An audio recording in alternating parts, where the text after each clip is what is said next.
بسم اللہ الرحمن الرحیم۔ ہم یہ جانتے ہیں کہ جملہ اسمیہ کے دو اہم اجزاء ہوتے ہیں، ایک مبتدا اور دوسری خبر۔ مبتدا کی کوئی قسم نہیں ہوتی، خبر کی کئی اقسام ہوتی ہیں، اس کا ہم آج مطالعہ کرتے ہیں۔ خبر کی ایک قسم ہوتی ہے مفرد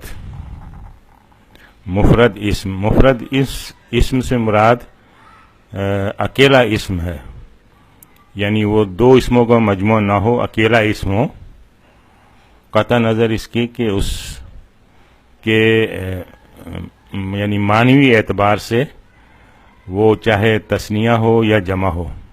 جیسے مثال کے طور پہ مسلمن ہے، یہ مفرد ہے، اس طرح سے اس کا تثنیہ جو ہے مسلمان، اگرچہ کہ یہ معنی کے اعتبار سے دو کے معنوں میں آتا ہے، عدد کے اعتبار سے، لیکن یہ مفرد ہی ہے۔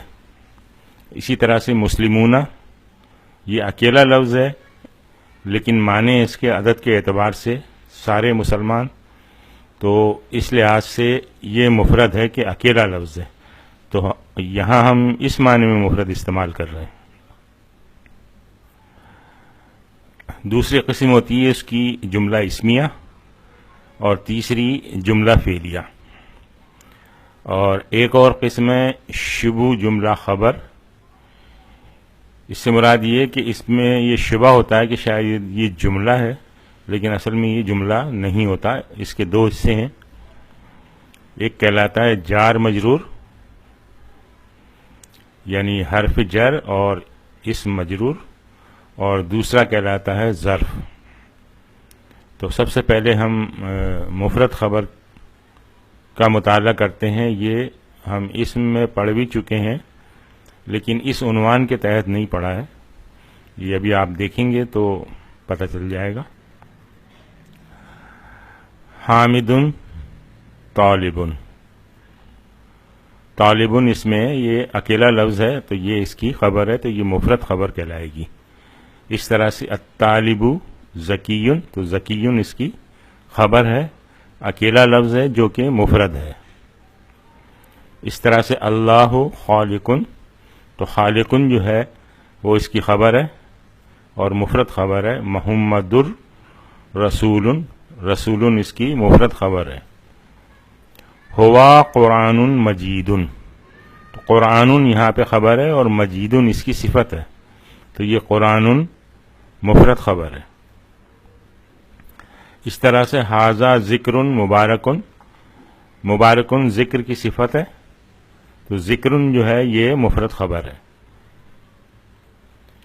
زید رجل طیب، طیب صفت ہے رجل کی، اور رجل جو ہے مفرد خبر ہے۔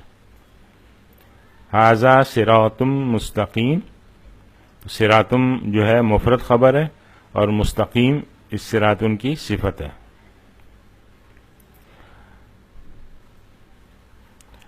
اور مثالیں دیکھیں یہ وعد اللہ، یہ اسی کمبینیشن بن رہی ہے، یہ جیسے مضاف ہے مضاف الیہ، اگر اس میں ہم حق اور شامل کر دیں تو اب یہ پورا جو ہے یہ جملہ اس میں بن گیا ہے، تو یہ مبتدا ہو جائے گا اور حق جو ہے اس کی خبر ہو جائے گی، اور یہ مفرد خبر کہلائے گی۔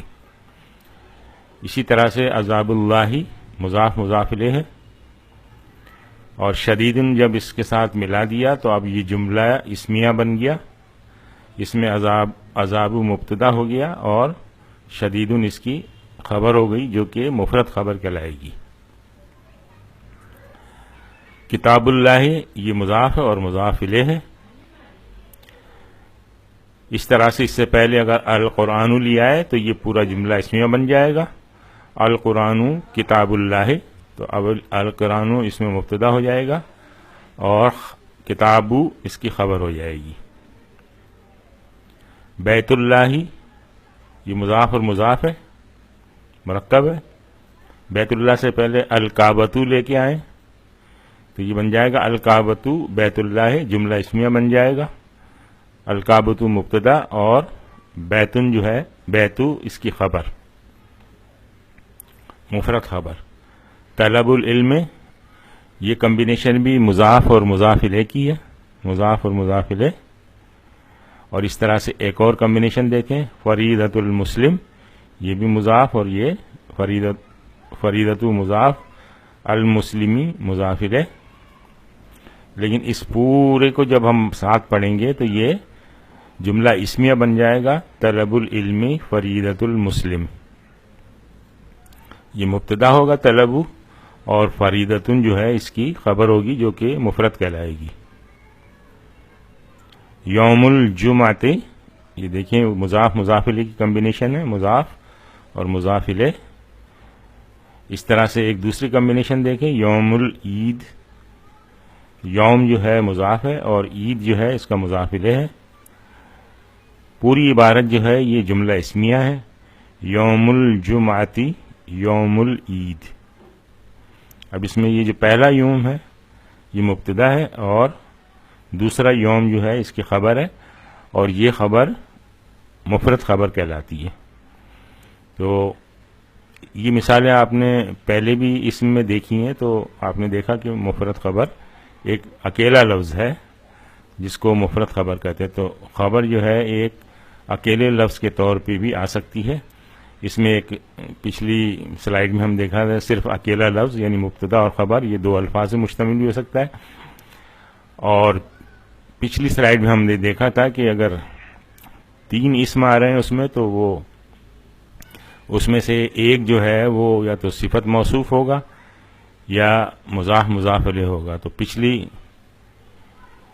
سلائیڈ میں ہم نے دیکھا تھا کہ صفت اور موصوف کی مثالیں تھی، تو اس میں موصوف جو ہے وہ مفرد خبر بن رہا تھا. یہاں پہ اس میں یہ مضاف اور مضاف یہ مبتدا اور یہ مفرد خبر بن رہا تھا. مضاف اس میں مفرد خبر بن رہا تھا، اور یہ پوری کمبینیشن بھی مضاف اور مضاف الیہ کی ہے، اور یہاں یہ بالکل الگ سے ہے. تو اس طرح سے یہ قسم ہو گئی مفرد خبر کی. آج ہم یہیں پہ اکتفا کرتے ہیں. سبحانک اللہم و بحمدک، نشہد ان لا الہ الا انت، نستغفرک و نتوب الیک.